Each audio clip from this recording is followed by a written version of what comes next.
Tati, je ne veux pas prendre mon bain. Ça va faire mal, chuchota Tom. Cheryl pensa qu'il était simplement timide. Mais lorsqu'elle regarda son dos, elle découvrit une vérité effroyable. Avant de commencer l'histoire, n'oubliez pas de laisser un like et de vous abonner à la chaîne pour voir plus d'histoires comme celle-ci. Cheryl Brooks serra plus fort le volant de sa vieille Ford et prit une profonde inspiration, fixant du regard le bâtiment gris de l'orphelinat régional numéro 12. Elle se préparait pour ce jour depuis 3 ans. 3 ans de paperasse, de certificats médicaux, de tests psychologiques et d'une attente interminable.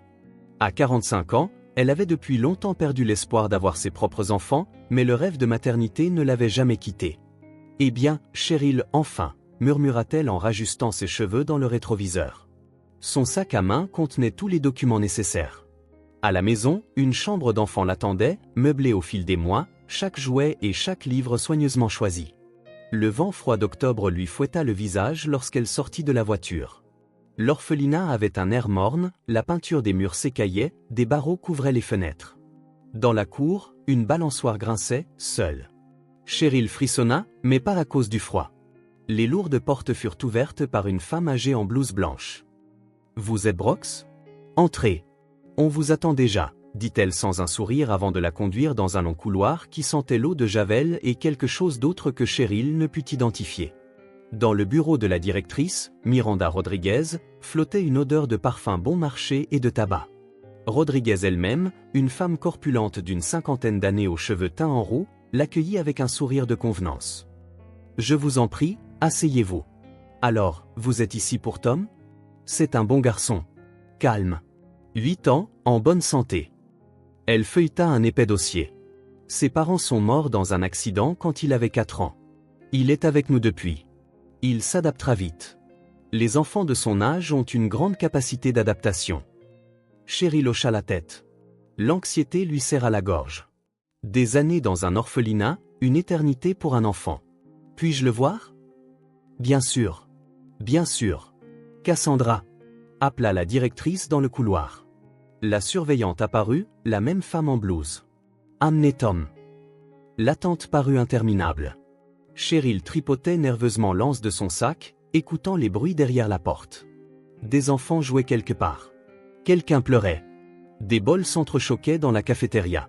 Quand la porte s'ouvrit, Cheryl vit un garçon maigrichon aux cheveux clairs et aux immenses yeux gris. Il se tenait derrière la surveillante, agrippant le PN de sa blouse, le regard fixé au sol. « Allez, viens, Tom. Voici Tati. » Cheryl, le poussa doucement Cassandra. Le garçon fit un petit pas en avant, mais ne leva toujours pas les yeux. « Salut, Tom, » dit doucement Cheryl en s'accroupissant pour être à sa hauteur. « Je m'appelle Cheryl. » Aucune réponse, seulement un regard effrayé, jeté à la dérobée. « Il est timide », s'empressa d'expliquer la directrice.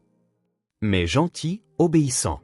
Aucun problème avec lui. » Cheryl tendit la main vers le garçon, mais il eut un mouvement de recul, se serrant davantage contre la surveillante. « Ce n'est rien. Ce n'est rien, » le rassura-t-elle. « Nous avons tout notre temps. Nous apprendrons à nous connaître petit à petit. » Le traitement des documents prit encore 1 heure. Cheryl signa les papiers pendant que Tom se tenait silencieusement près de la fenêtre, observant la cour. Quand tout fut prêt, la directrice lui tendit la main cérémonieusement. « Bonne chance à vous. Et n'oubliez pas, si quelque chose ne va pas, nous sommes toujours prêts à vous conseiller. » « Merci. » Cheryl prit la petite valise contenant les affaires du garçon. Elle était étonnamment légère. Ils marchèrent jusqu'à la voiture en silence. Tom marchait péniblement à côté d'elle, la tête basse. Cheryl ouvrit la portière arrière, mais le garçon s'arrêta. « Je peux m'asseoir derrière ?» Ce furent ses premiers mots.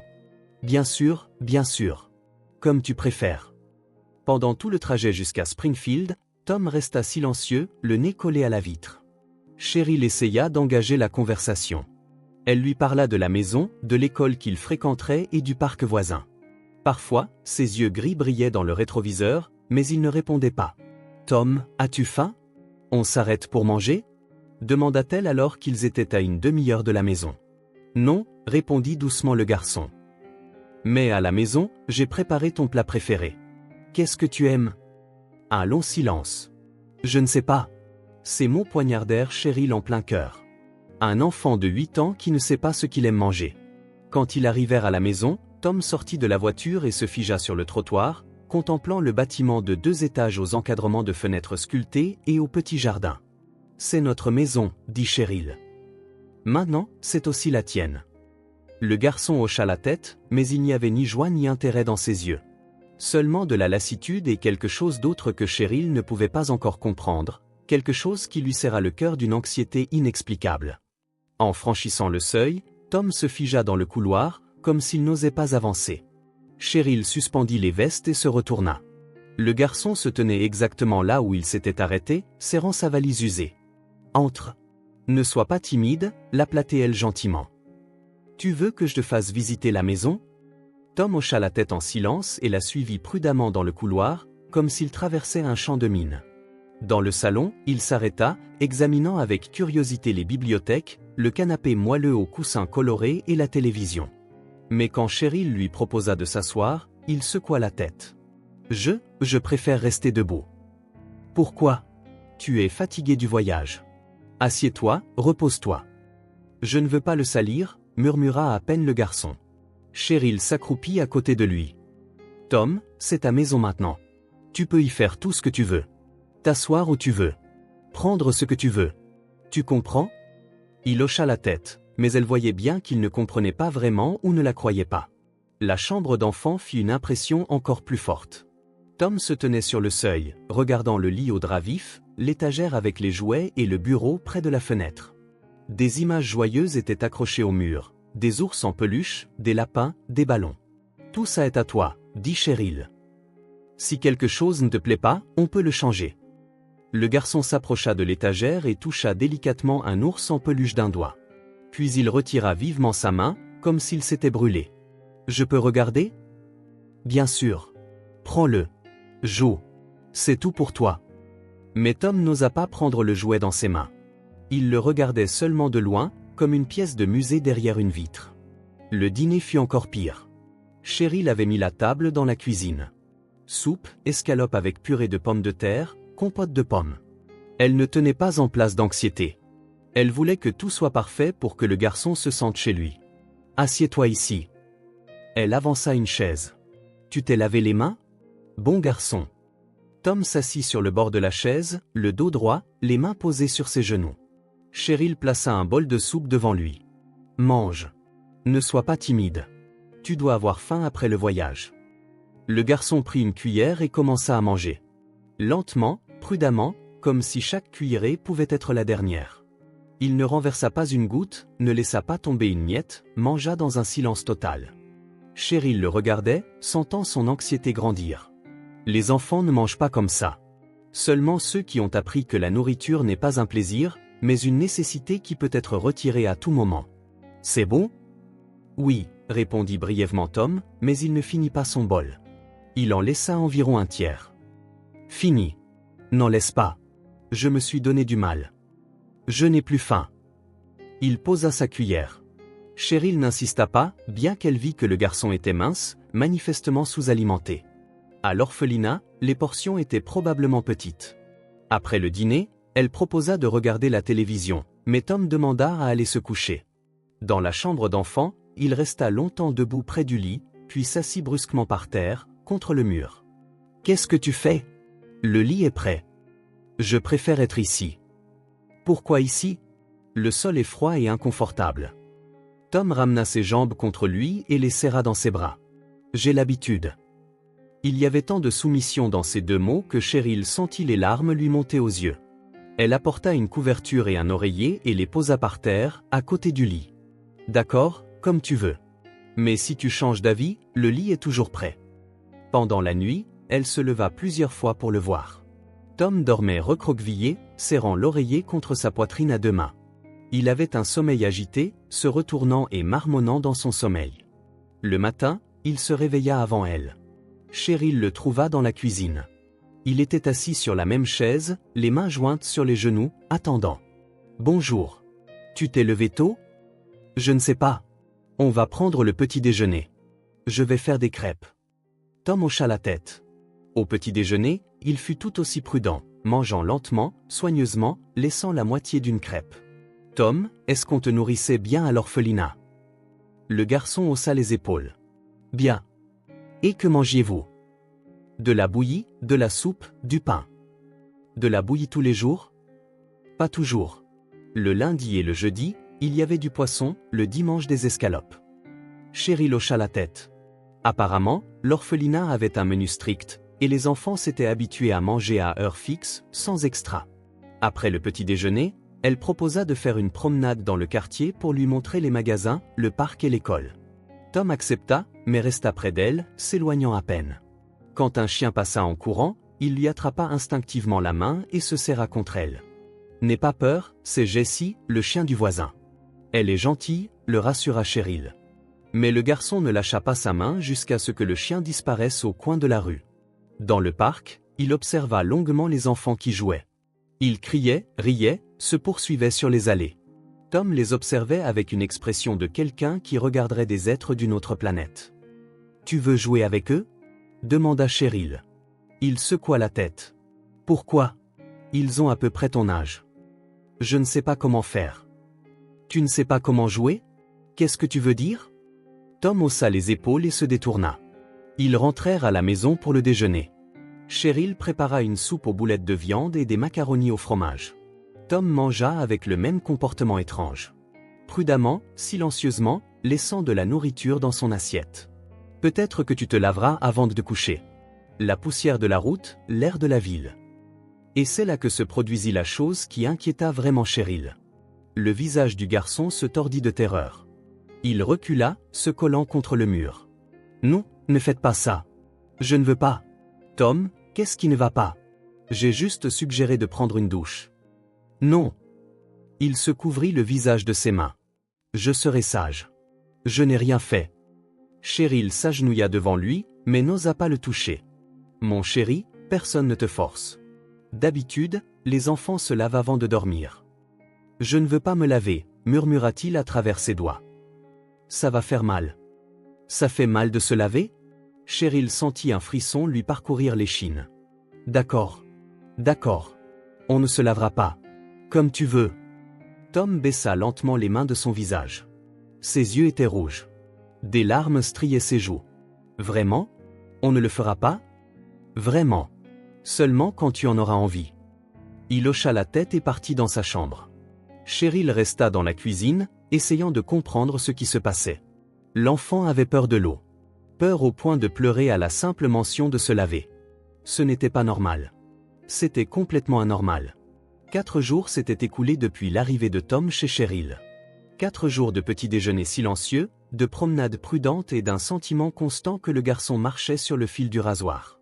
Il dormait par terre, refusait la plupart de la nourriture offerte et sursautait au moindre bruit soudain. Mais ce qui inquiétait le plus Cheryl était sa réaction à l'eau. Chaque fois qu'elle mentionnait la nécessité de se laver, le visage de l'enfant pâlissait.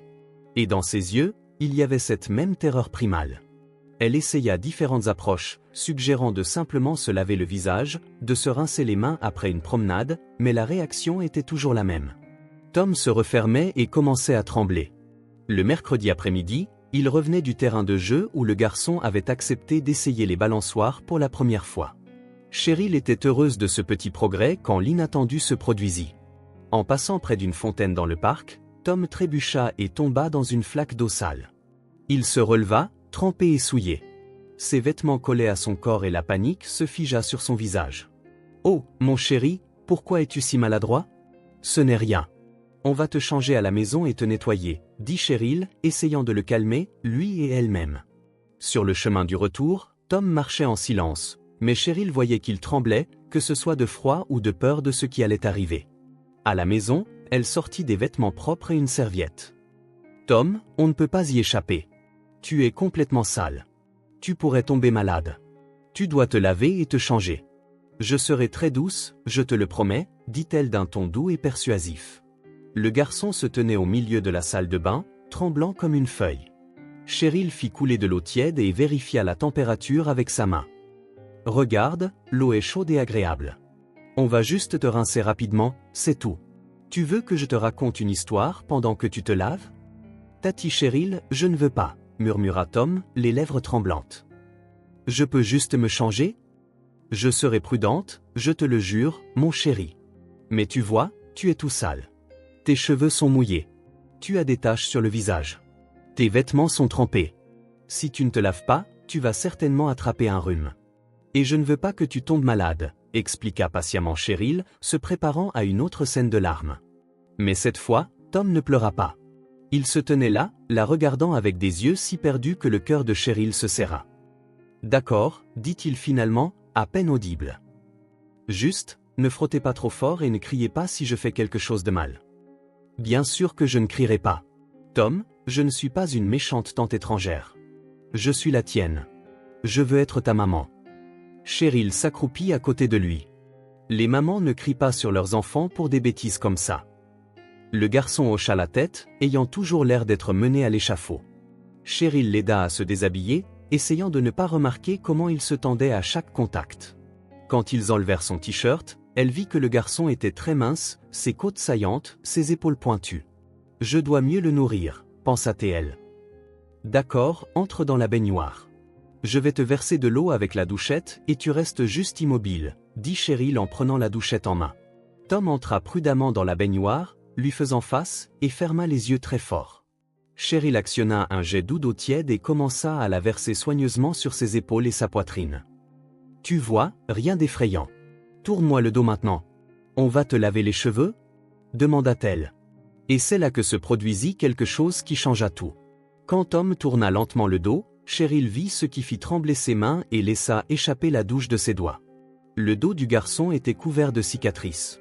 Pas une ou deux, mais des dizaines. De vieilles lignes blanches s'entrecroisaient avec des marques roses et récentes. Sur ses omoplates, il y avait des marques rondes qui ressemblaient à des brûlures de cigarettes. Le long de sa colonne vertébrale courait une cicatrice particulièrement profonde, comme si quelqu'un l'avait entaillée avec quelque chose de tranchant. « Mon Dieu !» s'exclama Cheryl avant de pouvoir se retenir. Tom se retourna instantanément, vit l'expression sur son visage et se recroquevilla sur lui-même, serrant ses genoux. « Je ne voulais pas. Vraiment pas. Tonton Bruce a dit que je ne serais plus méchant. » Cheryl tomba à genoux à côté de la baignoire. Son cœur battait si fort qu'il semblait résonner dans toute la maison. « Tom, mon chéri, qui t'a fait ça? Qui t'a blessé comme ça ?» demanda-t-elle, essayant de parler le plus doucement possible, bien qu'elle bouillonnait de rage à l'intérieur. « Tonton Bruce a dit que j'étais un mauvais garçon, que personne ne me prendrait si je me comportais mal. Et je me comportais mal tout le temps, dit Tom sans lever les yeux. Sa voix était monocorde, comme s'il récitait une leçon apprise par cœur. « Quelle mauvaise chose faisais-tu » demanda Cheryl, retenant ses larmes. « Je pleurais la nuit. Tonton Bruce disait, les grands garçons ne pleurent pas. Et je ne finissais pas ma bouillie. Elle était dégoûtante, avec des grumeaux. Et une fois, je me suis caché quand il m'a appelé dans la chambre noire. C'était la pire punition. » Le garçon passa distraitement la main sur son dos, touchant la plus grande cicatrice. « La chambre noire » répéta Cheryl, sentant un frisson lui parcourir l'échine. « C'est dans la cave. C'est là que tonton Bruce nous apprenait à nous comporter. Il disait que c'était un secret. Et que si on le disait à quelqu'un, personne ne nous sortirait jamais de l'orphelinat, qu'on y resterait pour toujours parce que personne n'aime les mauvais enfants, termina Tom. Cheryl ferma les yeux, essayant de se contrôler. Des fragments de pensée se bousculaient dans son esprit. Comment est-ce possible ? Comment des adultes pouvaient-ils traiter des enfants de cette façon ? Comment la directrice pouvait-elle ignorer ce qui se passait dans son institution ? Tom, est-ce qu'il faisait ça aux autres enfants aussi ? Pas à tout le monde. Seulement à ceux qui se comportaient mal. Alex allait souvent dans la chambre noire. Il faisait pipi au lit la nuit. Mindy y allait aussi. Elle posait tout le temps des questions. Et Archie ? Archie n'est jamais revenu. Tonton Bruce a dit qu'on l'avait emmené dans un autre orphelinat, pour les pires enfants. C'était quand ? Quand Archie a-t-il disparu ? L'été dernier. Je m'en souviens parce qu'on mangeait des fraises pour le goûter. Finalement, Tom leva les yeux. Tati Cheryl, vous allez me ramener maintenant ?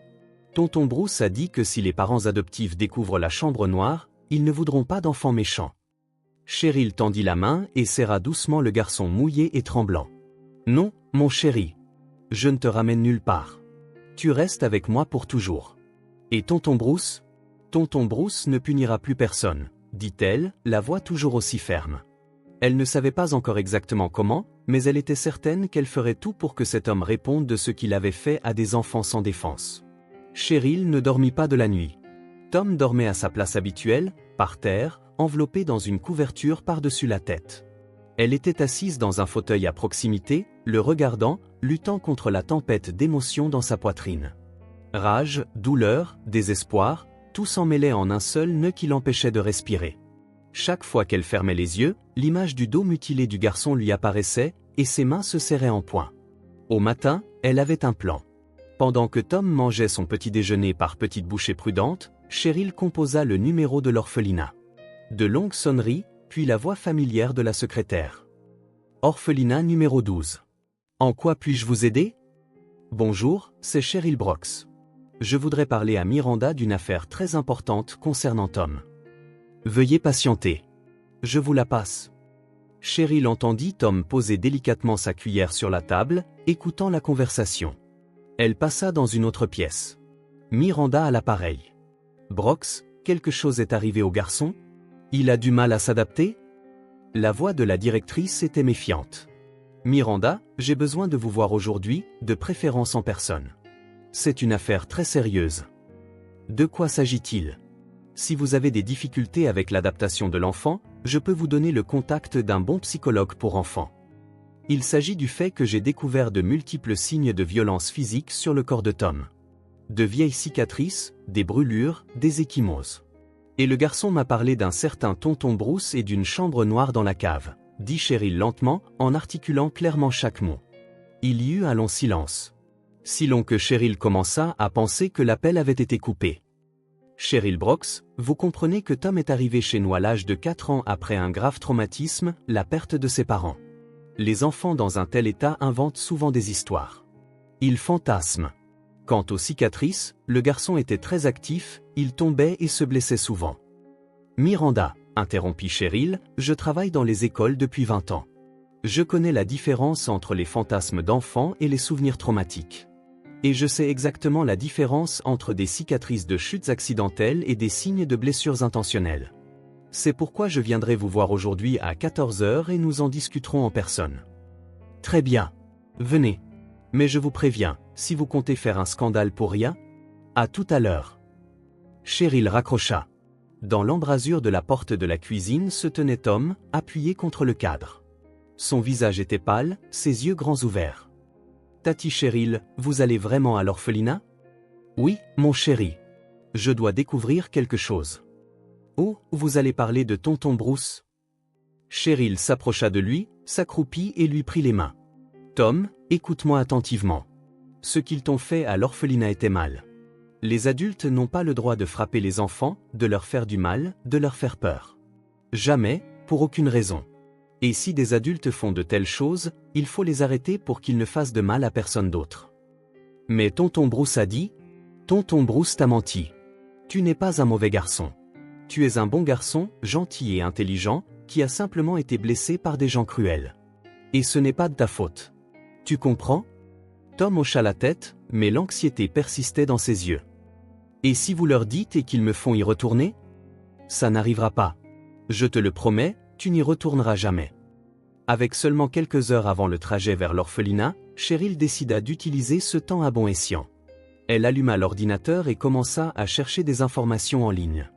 Dans le moteur de recherche, elle tapa « Forum de parents d'accueil, adoption dans les orphelinats, problème d'adaptation des enfants ». Il y avait de nombreux forums. Cheryl parcourut les sujets les uns après les autres, peu à peu, une image de plus en plus alarmante se dessina. Il s'est avéré que de nombreux parents avaient été confrontés à des problèmes similaires.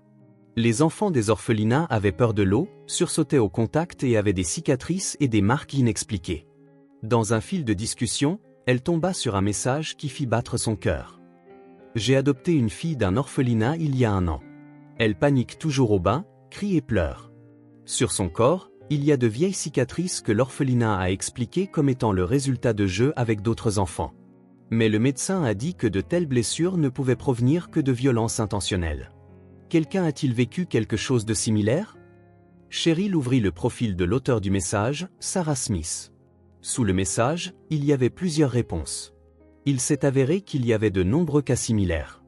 Les parents partageaient leurs expériences, conseillant comment aider les enfants à surmonter les traumatismes. Mais ce qui attira le plus son attention fut une réponse d'un utilisateur nommé Lily42. Nous avons eu un cas similaire. Notre fils venait de l'orphelinat numéro 12. Aussi des cicatrices, aussi la peur de l'eau. Le traumatologue a conclu qu'il s'agissait de signes de violence physique systématique. Nous sommes allés au bureau du procureur, mais l'affaire a été étouffée. La directrice de l'orphelinat est une femme très influente, avec de solides relations. Orphelinat numéro 12. Celui-là même d'où Tom avait été sorti. Cheryl trouva la fonction de message privé et écrivit « Bonjour, je m'appelle Cheryl Brooks.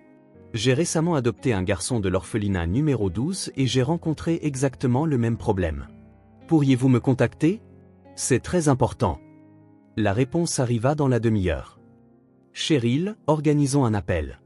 Mon numéro est? La conversation avec Lily dura plus d'1 heure. La femme raconta une histoire presque identique à celle de Tom. Son fils, Alex, le garçon même que Tom avait mentionné, était arrivé chez eux 2 ans auparavant. Lui aussi était couvert de cicatrices, avait peur de l'eau et des bruits forts, et parlait également de tonton Bruce et de la chambre noire. Nous sommes allés au bureau du procureur local, mais ils nous ont dit qu'il n'y avait pas assez de preuves. L'enfant est traumatisé. Son témoignage ne peut être considéré comme fiable. Et Rodriguez a déposé une contre-plainte pour diffamation. Elle a de très solides relations dans le milieu. Son mari travaille dans l'administration. Et Alex, comment va-t-il maintenant? Nous l'avons emmené chez un psychologue pendant 1 an et demi. Il se remet progressivement, mais se réveille parfois encore en hurlant. Et récemment, il a dit qu'il se souvenait d'une autre fille, Mindy. Elle allait aussi à la cave. Elle a été adoptée l'été dernier. Lily, avez-vous les contacts d'autres parents qui ont adopté des enfants de cet orphelinat? Oui. Après notre histoire, j'ai spécifiquement cherché de telles personnes. Nous étions assez nombreux. Si vous voulez, je peux vous donner leur numéro. À 14 heures, Cheryl avait un carnet avec les numéros de téléphone de 5 familles qui avaient adopté des enfants de l'orphelinat numéro 12 au cours des 3 dernières années. Tous les enfants avaient des problèmes similaires, cicatrices, peur et récits de mauvais traitements. Elle était maintenant prête à affronter la directrice. Miranda l'a reçue dans le même bureau, mais l'atmosphère était complètement différente. Pas de sourire de convenance. La directrice était assise à son bureau avec une expression de pierre. Alors, de quoi vouliez-vous parler? De Bruce. De ce qu'il a fait aux enfants dans la cave de cette institution. De la façon dont vous l'avez couvert, dit Cheryl calmement, mais chaque mot frappait comme un marteau. Le visage de Miranda se crispa un instant, mais elle se reprit rapidement. Je ne comprends pas de quoi vous parlez. Bruce est un enseignant respecté avec 30 ans d'expérience. Il est avec nous depuis 15 ans et il n'y a jamais eu de plainte. Aucune. Et les enfants avec le dos mutilé et des marques de brûlure? Ce ne sont pas des plaintes? Cheryl Brooks, les enfants dans les orphelinats se blessent souvent. Ils jouent, se battent entre eux, tombent. C'est inévitable dans n'importe quel groupe d'enfants. Miranda, j'ai contacté 5 familles qui ont adopté des enfants de votre institution au cours des 3 dernières années. Tous les enfants ont les mêmes symptômes, les mêmes blessures, les mêmes histoires. Ils mentionnent tous Bruce et la chambre noire dans la cave. Les enfants sont suggestibles. L'un raconte une histoire, les autres la reprennent. C'est courant en psychologie de l'enfant. Cheryl sortit son carnet avec les numéros de téléphone enregistrés. Très bien. Alors expliquez-moi pourquoi Alex Price, adopté il y a 2 ans, a parlé de Mindy, qui a été adoptée l'été dernier. Et Tom parle de la disparition d'un garçon nommé Archie, également l'été de cette année. Coïncidence? Rodriguez pâlit. Je ne sais pas de quoi vous parlez. Miranda, où est Archie maintenant? Où sont les documents concernant son transfert dans une autre institution? Ce sont des informations internes. Je ne suis pas obligé de les fournir. Mais les services de protection de l'enfance et le bureau du procureur le sont, quand je les contacterai. Cheryl se leva. Ils voudront certainement savoir pourquoi votre orphelinat a un pourcentage si élevé d'enfants présentant des signes de violence physique. Cheryl Brooks, laissons les émotions de côté. Si vous avez des plaintes spécifiques, soumettez-les par écrit. Pour l'instant, vous propagez des informations non vérifiées qui pourraient nuire à la réputation de l'institution. La réputation? Cheryl ne put plus contenir son indignation. Vous parlez de réputation alors que des enfants sont torturés dans la cave de votre orphelinat. Je vous demande de quitter mon bureau. Toute autre accusation sera considérée comme de la diffamation. Cheryl se dirigea vers la porte mais s'arrêta sur le seuil. Miranda, où est Bruce maintenant? Pourquoi n'était-il pas à l'orphelinat quand j'ai pris Tom?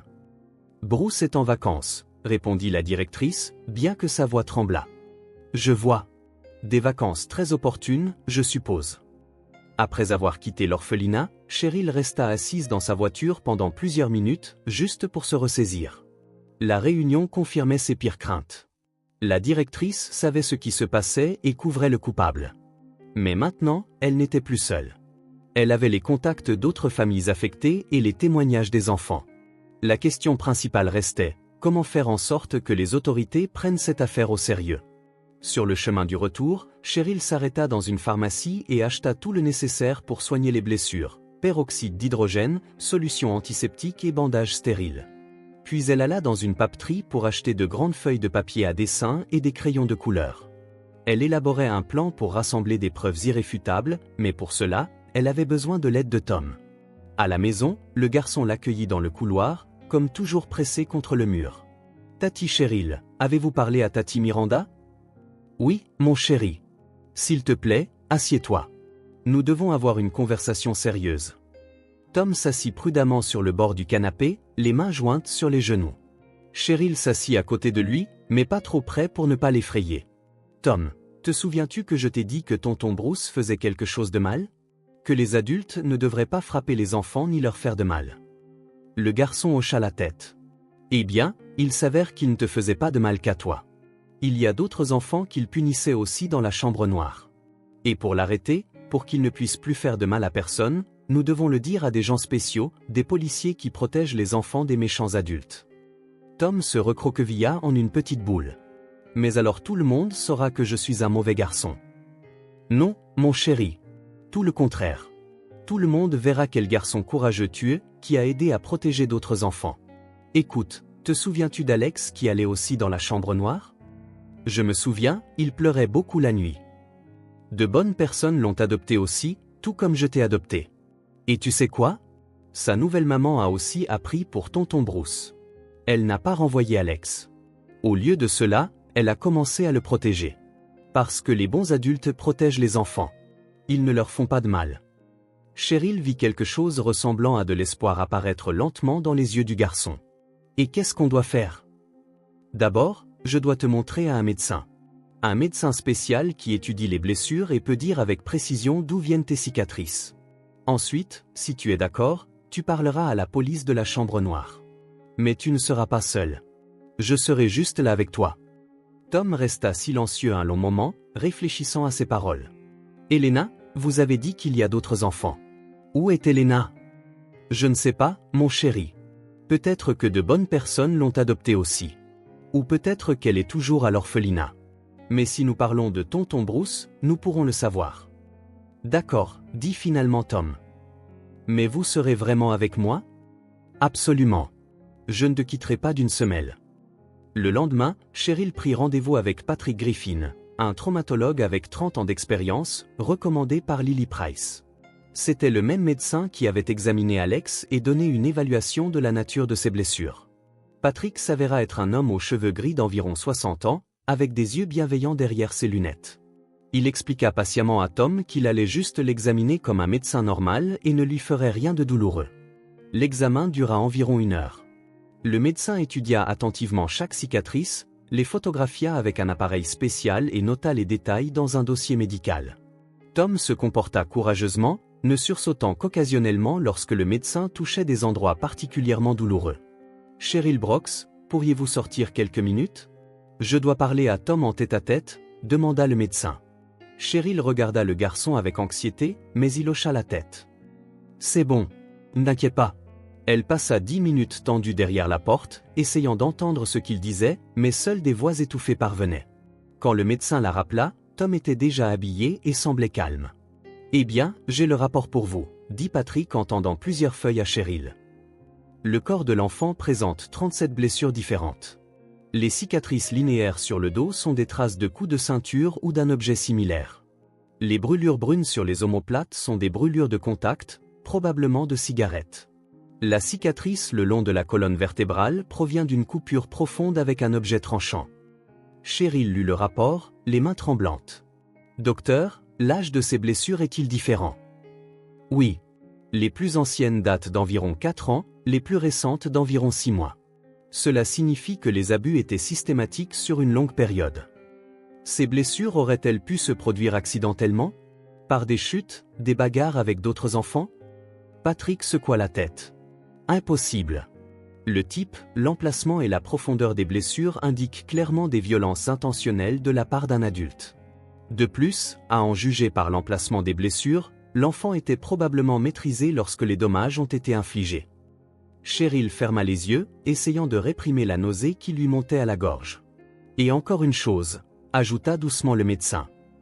Le garçon m'a raconté quelques détails de ce qui s'est passé. Ce qu'il a décrit confirme mes conclusions. C'étaient des abus sadiques et systématiques. À la maison, Cheryl sortit une grande feuille de papier et des crayons de couleur. Tom, tu te souviens que nous avons parlé de l'importance de dire la vérité sur tonton Bruce? J'ai pensé que ce serait peut-être plus facile pour toi de ne pas parler, mais de dessiner. Dessiner quoi? La chambre noire. Ce qu'il y avait dedans. À quoi elle ressemblait et ce qui s'y passait. Je sais que c'est difficile de s'en souvenir, mais ces dessins aideront la police à comprendre exactement ce que tonton Bruce a fait. Tom prit le crayon rouge dans sa main. Puis il le posa et prit le noir. Je peux dessiner la pièce d'abord? Bien sûr. Dessine comme tu veux. Le premier dessin était simple, une petite pièce sans fenêtre dessinée au crayon noir avec une seule ampoule au plafond. Dans un coin, quelque chose ressemblant à une table. L'ampoule éclairait faiblement, et il faisait toujours peur, expliqua Tom, sans quitter le papier des yeux. Le deuxième dessin avait plus de détails. La même table, mais maintenant à côté se trouvait la silhouette d'un adulte et une petite silhouette d'enfant. « Et qu'est-ce que c'est » demanda prudemment Cheryl en montrant des objets sur la table. Une ceinture et un briquet. Tonton Bruce les apportait toujours avec lui. Le troisième dessin.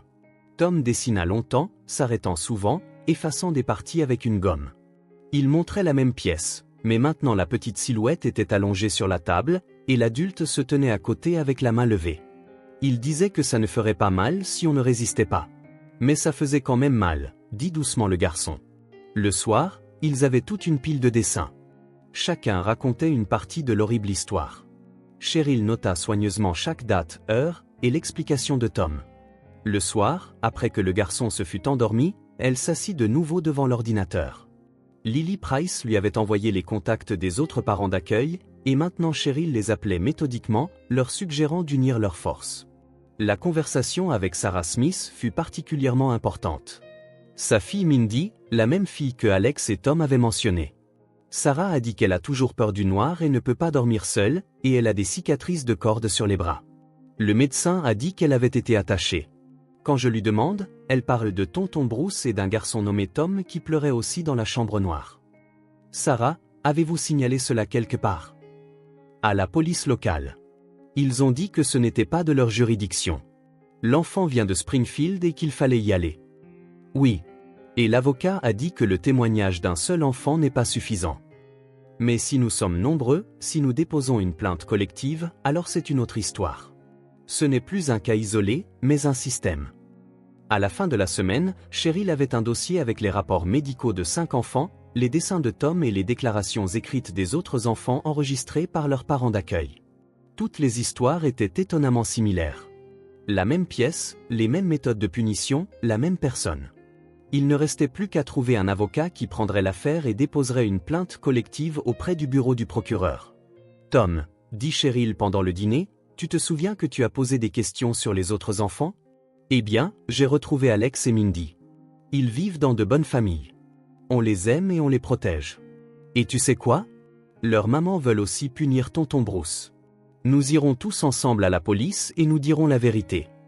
Tous ensemble? Demanda Tom. Tous ensemble. Tu n'auras pas à être seul. Le garçon hocha la tête. Et pour la première fois depuis son arrivée à la maison, il mangea toute sa portion. Tati Cheryl, si tonton Bruce est puni, est-ce que les autres enfants de l'orphelinat ne seront plus blessés? Ils ne le seront plus, mon chéri. Personne d'autre ne sera plus blessé. Alors je suis prêt à parler à la police, même si ça fait peur. Cheryl le serra dans ses bras, et pour la première fois, Tom ne se dégagea pas, mais se pressa contre elle. « Mon courageux garçon », murmura-t-elle, sentant les larmes lui monter aux yeux. Une avocate en droit de la famille, Grace Cheryl, fut recommandée par un collègue de l'école. La femme, d'environ 40 ans, avec des yeux attentifs et des mèches grises dans ses cheveux sombres, écouta toute l'histoire sans l'interrompre. Elle examina les rapports médicaux, les dessins de Tom et les témoignages des autres enfants. « Cette affaire est complexe, mais prometteuse, dit-elle finalement. Nous avons des preuves médicales et les témoignages de plusieurs enfants qui n'auraient pas pu se concerter. Le principal problème est la résistance à laquelle nous allons inévitablement faire face. Rodriguez n'a pas été directrice pendant toutes ces années pour rien. Elle a des protecteurs. Et que suggérez-vous ? Déposer la plainte non pas auprès du bureau du procureur local, mais directement auprès du régional et s'assurer de la dupliquer. L'envoyer également au comité d'enquête. De plus, je connais un journaliste qui se spécialise dans ce genre d'affaires. La publicité. C'est notre arme principale. Le lundi matin, tout le groupe se rendit au bureau du procureur régional. Cheryl avec Tom, Lily Price avec Alex, et Sarah Smith vint spécialement avec Mindy. 2 autres familles se joignirent à eux, John et Robin Torres avec leur fils Carl, et la mère célibataire Olivia Watson avec sa fille Ashley. Dans la salle d'attente du procureur, ils attendirent près de 2 heures. Les enfants se blottissaient contre leurs parents d'accueil. Tom ne s'éloigna pas d'un pas de Cheryl. Alex, presque 14 ans, essayait de soutenir les plus jeunes. « N'ayez pas peur, dit-il à Mindy et Ashley. Il y a de bons messieurs ici qui vont nous protéger. » Enfin, ils furent invités dans le bureau du procureur adjoint Roger Baker. Un homme d'environ 50 ans aux yeux perspicaces écouta leur histoire très attentivement, posant des questions de clarification. « Je vois. Vous affirmez que dans l'orphelinat numéro 12, pendant plusieurs années, des abus physiques et psychologiques systématiques ont eu lieu sur les enfants. » « Exactement, répondit Grace, et nous avons toutes les preuves nécessaires. » Roger examina les documents fournis, accordant une attention particulière aux rapports médicaux. « Les enfants, êtes-vous prêts à me dire les mêmes choses que vous avez dites aux médecins et à vos parents d'accueil ?» Alex fut le premier à se lever. « Oui, je suis prêt. Tonton Bruce disait de l'orphelinat, mais maintenant je sais qu'il mentait. Les bonnes personnes n'abandonnent pas les enfants parce qu'ils ont été maltraités. » Mindy décrivit doucement la chambre noire, comment elle était attachée, la douleur et la peur. Tom, tenant la main de Cheryl, raconta la disparition d'Archie et ses propres punitions. « Où est ce Bruce maintenant » demanda le procureur. Selon la directrice de l'orphelinat, il est en vacances, mais nous soupçonnons qu'il a été prévenu de nos intentions, répondit l'avocate. Très bien. J'assigne cette affaire à l'enquêteur principal Brian. Il est spécialisé dans les crimes contre les enfants. Une procédure pénale sera ouverte d'ici une semaine. En quittant le bureau du procureur, tout le monde ressentit à la fois soulagement et anxiété. Le premier pas avait été franchi, mais de nombreux défis restaient à venir. La réaction fut immédiate. Le lendemain, Cheryl reçut un appel d'une Miranda enragée. « Comprenez-vous ce que vous faites ? Vous détruisez la vie de personnes honnêtes. Bruce est un éducateur respecté et vous le transformez en monstre sur la base des fantasmes d'enfants. Miranda, nous avons des preuves médicales. Vous avez des enfants avec des traumatismes psychologiques qui inventent toutes sortes d'horreurs. Et Bruce est à la retraite depuis 10 ans. » Cheryl sentit son sang se glacer. « À la retraite ? Mais vous avez dit qu'il était en vacances. »« Je n'ai jamais dit ça. Vous devez vous tromper. Donc, vous affirmez que Bruce n'est plus à l'orphelinat. Il n'y est plus depuis plusieurs mois. Et il n'y a jamais eu de chambre noire ni de punition. Ce sont toutes des inventions d'enfants traumatisés. » Cheryl raccrocha. Rodriguez essayait clairement de brouiller les pistes, mais il était déjà trop tard. L'affaire prenait de l'ampleur. L'enquêteur Brian se révéla être un professionnel méticuleux. Il se rendit personnellement à l'orphelinat avec un mandat de perquisition, examina tous les documents et interrogea le personnel. Dans la cave, une pièce sans fenêtre fut effectivement découverte. Selon l'expertise médico-légale, des traces de sang furent trouvées sur les murs et le sol.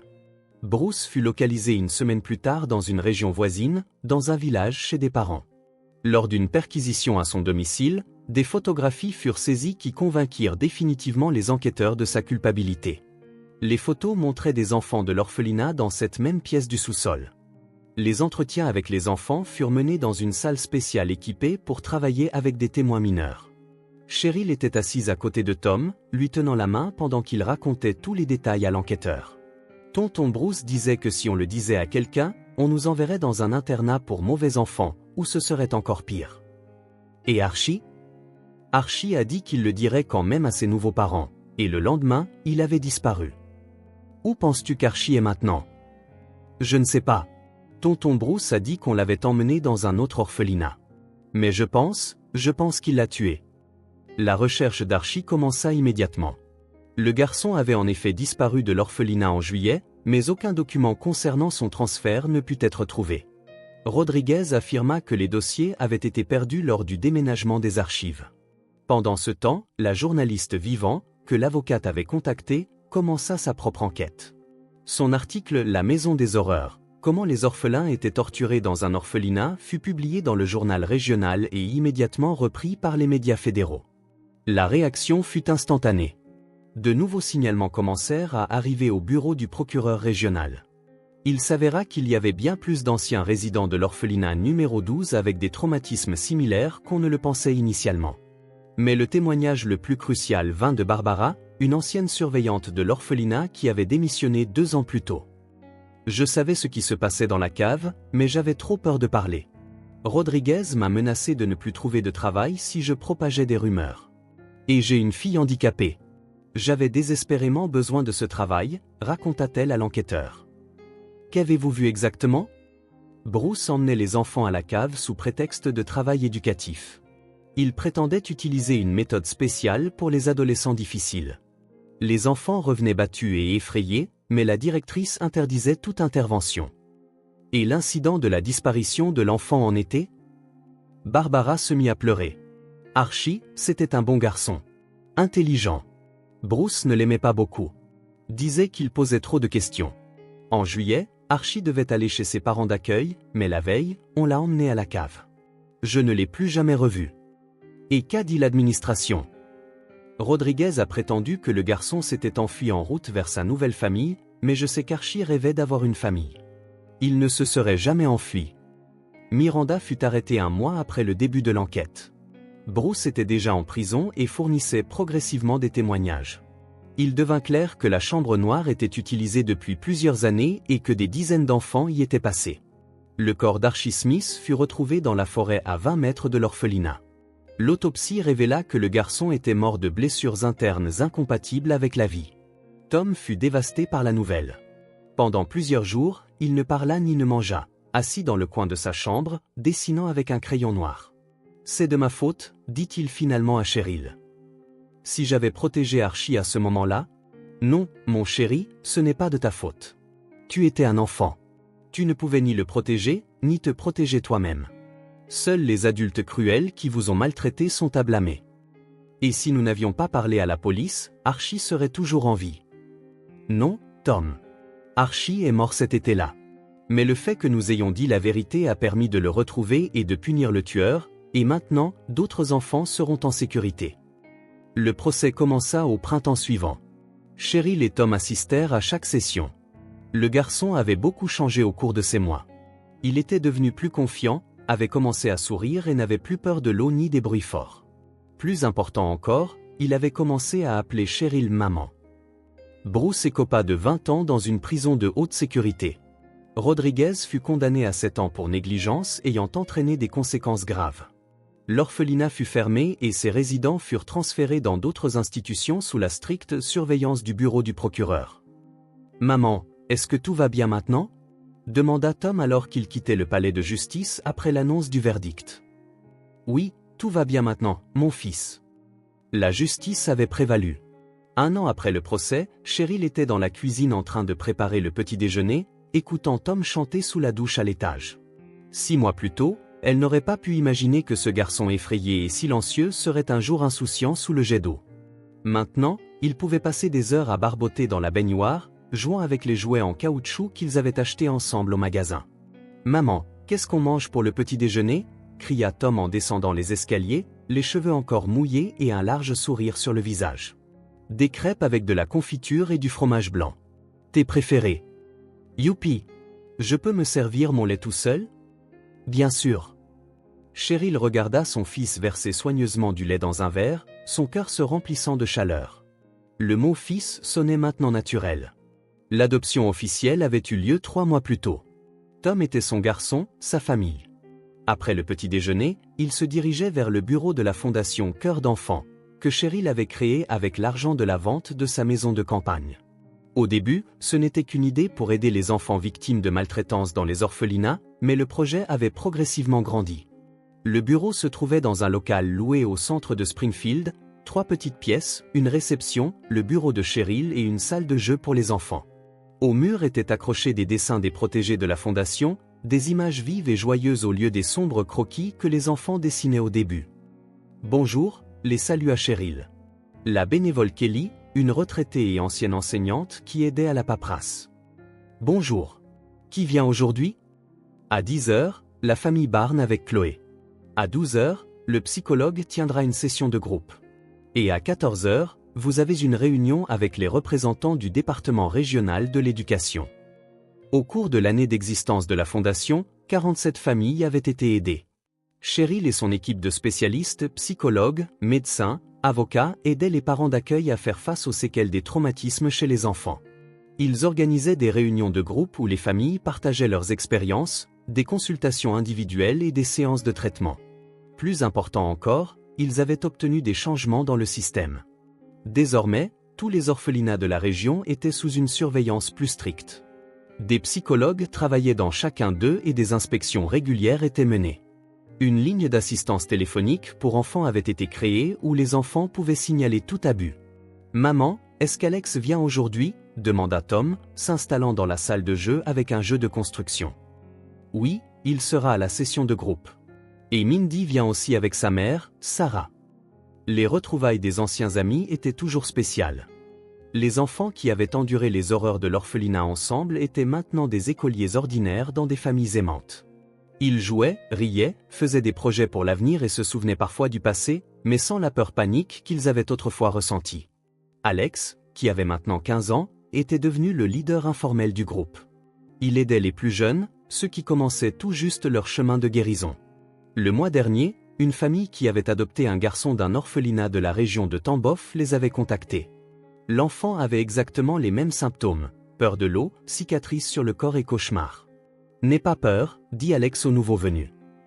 Au début, tout semble effrayant, mais ensuite tu réalises que le monde est plein de bonnes personnes. Il faut juste leur faire confiance. La famille Barnes arriva ponctuellement à 10 h. Chloé, une fillette de 7 ans, tenait timidement la main de sa mère d'accueil. Il y a un mois, elle avait été sortie d'un orphelinat où des cas de maltraitance d'enfants avaient également été découverts. L'article de Vivant avait déclenché une réaction en chaîne.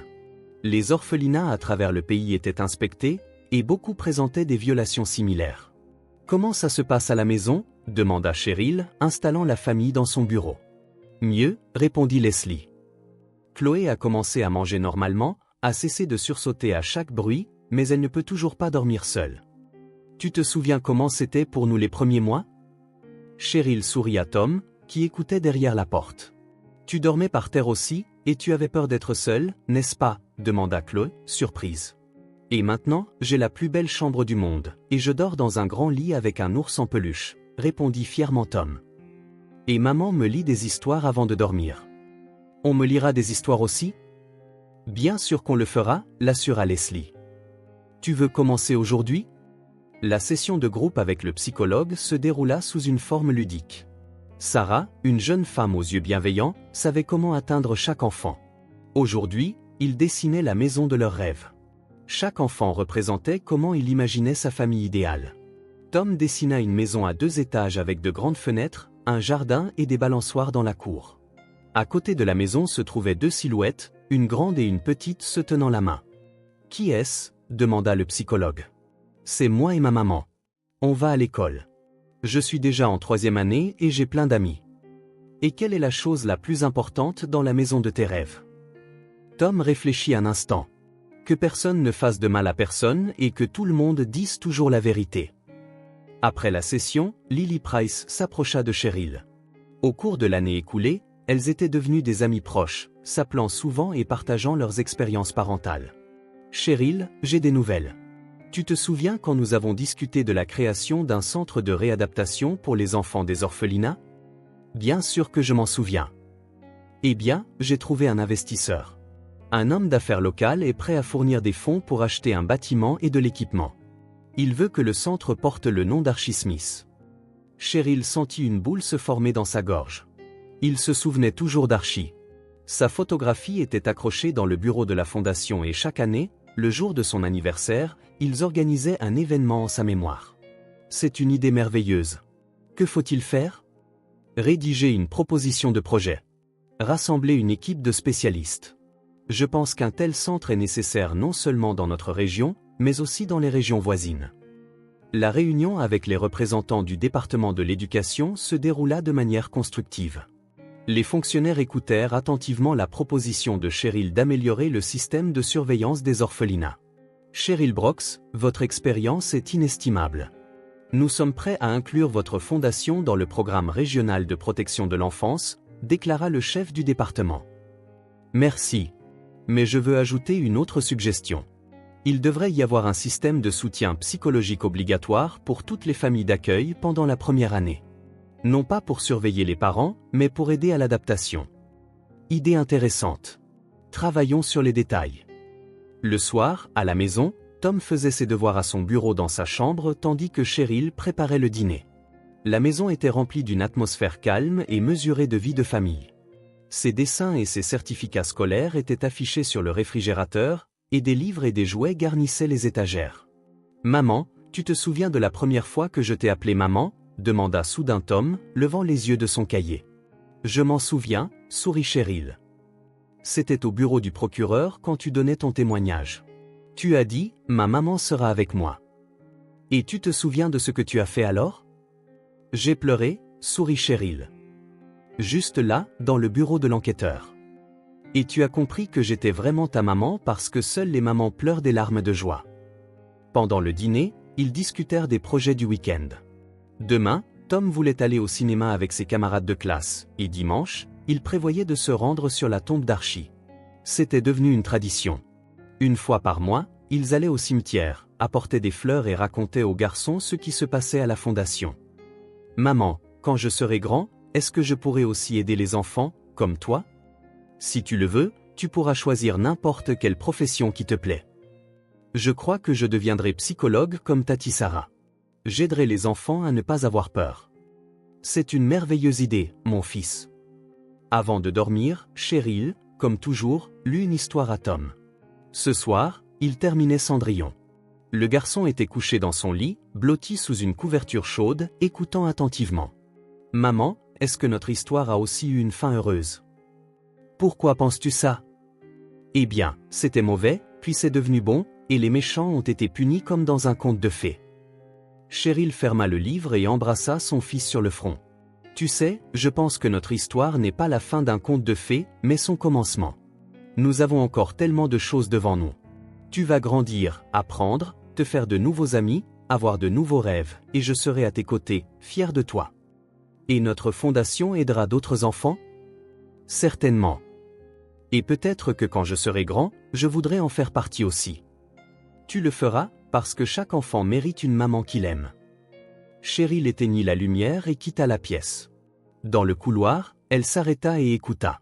De la chambre venait le son d'une respiration calme, pas de cris, pas de cauchemar, juste le sommeil paisible d'un enfant qui sait qu'il est aimé et protégé. Au cours de l'année, le travail de la fondation avait changé non seulement la vie de Tom. Le système de surveillance des orphelinats dans la région avait été transformé. De nouveaux programmes de soutien pour les familles d'accueil furent créés. Un centre de réadaptation nommé en l'honneur d'Archie Smith fut créé. L'histoire d'un garçon au dos cicatrisé avait déclenché une chaîne de changements affectant la vie de centaines d'enfants.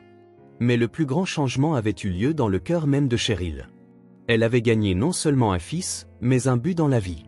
Chaque jour apportait de nouveaux défis, de nouvelles familles dans le besoin et de nouveaux enfants cherchant leur place dans le monde. « Bonne nuit, mon fils », murmura-t-elle dans l'obscurité. Et quelque part au fond de son cœur, elle entendit la réponse.